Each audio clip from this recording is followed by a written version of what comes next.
श्री साईराम मु श्री कृष्णचंद्र शतपथी प्रिय दर्शक बंधु चैनल को आपण मान स्वागत जनाऊँ। प्रिय दर्शक बंधु आज जाना 2025 मसीह मिथुन राशि व्यक्ति चाकरी व्यवसाय शरीर और प्रेम संपर्क किपरि हेब और प्रतिकार विषय जाना। मिथुन राशि अधिपति होउछन्ति ग्रह मानकर राजकुमार बुधदेव।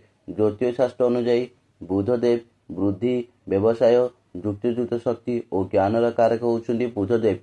2025 मसीह मिथुन राशि व्यक्ति व्यवसाय किपरि हेब। व्यवसाय दृष्टि एप्रिल मासरे बहुत भल हेब। व्यय अपेक्षा आयर परिमाण अधिक हेब।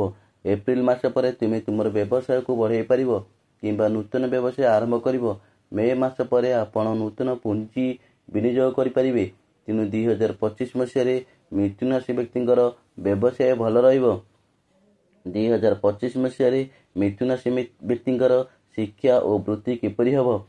आपणकर ए वर्ष शिक्षा और वृत्तिर बहुत भल अच्छी।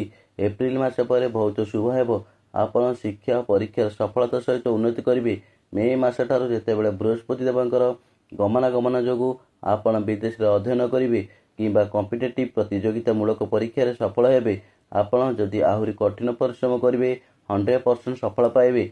2025 मसीह मिथुन राशि व्यक्ति आर्थिक अवस्था किपरि हेब। मिथुन राशि व्यक्ति आर्थिक लाभ बहुत भल हेब। आपण भाग्य यही वर्ष उज्जवल हेब और सुख समृद्धि भरी रहिबो। आपण धार्मिक और शुभ कार्य अंशग्रहण करें। आपण फेब्रुआरी मे जून जुलाई अक्टोबर नवेम्बर मासरे बहुत शुभ फल पाइबे। आपण ए समय सबु कार्य सफलता पाइबे। 2025 मसीह मिथुन राशि व्यक्ति विवाहित जीवन और संपर्क किपरि रहिबो। ज्योतिष शास्त्र अनुଯାयी मिथुन राशि व्यक्ति माने प्रेम संपर्क सफलता पाइपर कारण वर्ष आरंभ में आपण राशि शुक्रदेव स्थिति बहुत भल अच्छी। जितेबाला बृहस्पति देव द्वादश घर रे और सूर्यदेव सप्तम घर रे आपण साथी सहित सामान्य भाव में मतभेद हो पारे। विशेषकर मे मास 2025 पर्यटन सतर्क रहे। यापर तुम प्रेम विवाहित जीवन भल रह। 2025 मसीह मिथुन राशि व्यक्ति स्वास्थ्य किपर रहिबो। मिथुन राशि व्यक्ति माने विशेष भाव में स्वास्थ्य विषय टिके जत्नवान हेबे। आहरी मध्य जून पर्यटन समय टिके मिश्रित हेबे कारण वर्ष आरंभ में बुधदेव षष्ठ घरे थिबा बेले चंद्र देव अष्टम घर रहिबे। तेणु आपण को थंडा काश और पेट संबंधी लक्षण देखादेव। तेणु जुलाई मासरू स्वास्थ्य भल रहिबो और पुराणा रोग आपण शरीर देखा दे पारे। 2025 मसीह मिथुन राशि व्यक्ति आर्थिक समस्या किपरि रहिबो। नूतन वर्ष 2025 मसीह राहु केतुंकर राशि परिवर्तन जोगु आपण को बहुत लाभ हेबो। पूर्व अपेक्षा आपण आर्थिक अवस्था सुदृढ़ रहिबो। मे मास मध्य भागे आपण जमी गाड़ी और घर निर्माण करें और किनीपारे।